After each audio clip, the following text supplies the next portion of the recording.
है सबका साथ सबका विकास, वो हर क्षेत्र में ये नियम लागू होता है। आज उनका ध्यान इधर भी है, जिन्हें लगता है कि मैं भारतीय हूँ, उन सारे लोगों को इन इन नियम को सुनकर के, इस कानून को सुनकर सबों में उल्लास है, हर्ष है। सभी लोग अपने प्रधानमंत्री को धन्यवाद बधाई दे रहे हैं। आप कह रहे हैं कि कुछ लोग इसका विरोध कर रहे हैं, कुछ लोग तो हैं ही वैसे।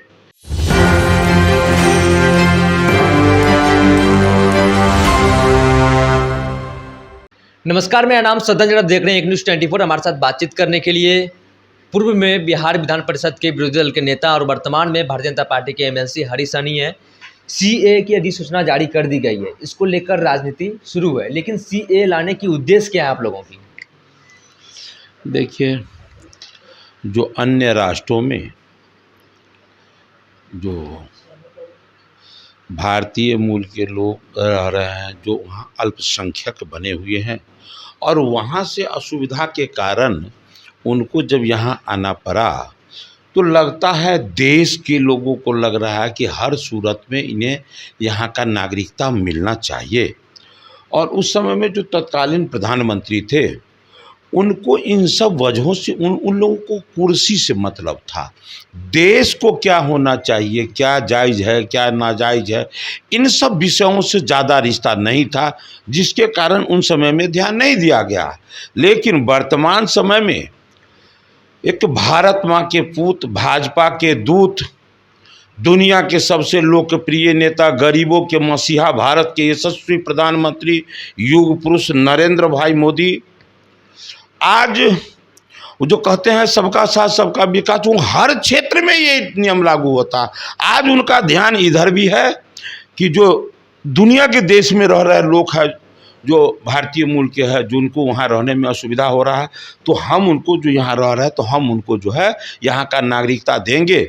तो इसमें आज पूरे देश के लोगों को, जिन्हें लगता है कि मैं भारतीय हूँ, उन सारे लोगों को इन नियम को सुनकर के, इस कानून को सुनकर सबों में उल्लास है, हर्ष है। सभी लोग अपने प्रधानमंत्री को धन्यवाद बधाई दे रहे हैं। आप कह रहे हैं कि कुछ लोग इसका विरोध कर रहे हैं, कुछ लोग तो हैं ही वैसे।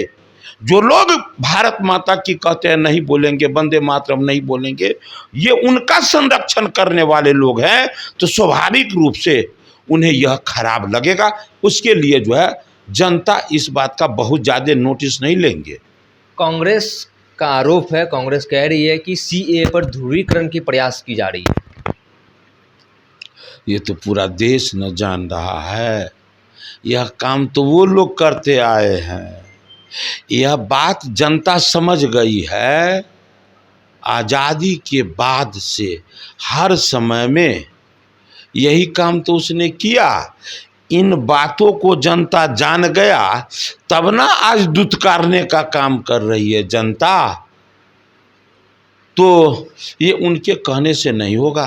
भारत के जो लोग हैं उन्हें अच्छा लग रहा है हमारे नरेंद्र मोदी जी का यह फैसला। इसलिए मेरे लिए, जो देश के लिए सुंदर है, वो मेरे लिए भी सुंदर है। इसलिए अपने प्रधानमंत्री को धन्यवाद करता हूँ। एक राजद का भी आरोप है। राजद का कहना है कि गरीबों और रोजगार की बात नहीं होती है और इस तरीके के हथकंडा अपनाते हैं ठीक चुनाव से पहले। कहिए ना उनको कि जिस समय में बिहार को जंगल राज का उपाधि था, उस समय में रोड, बिजली, पानी, सड़क, शिक्षा, चिकित्सा, लॉ एंड ऑर्डर सब कुछ भंग था। अब नहीं है तो वो रंगीन चश्मा पहन के देखेंगे, पोता वाला चश्मा हरियर का और नाती वाला ललका चश्मा पहन के देखेंगे तो रंगीले दुनिया दिखाई देगा।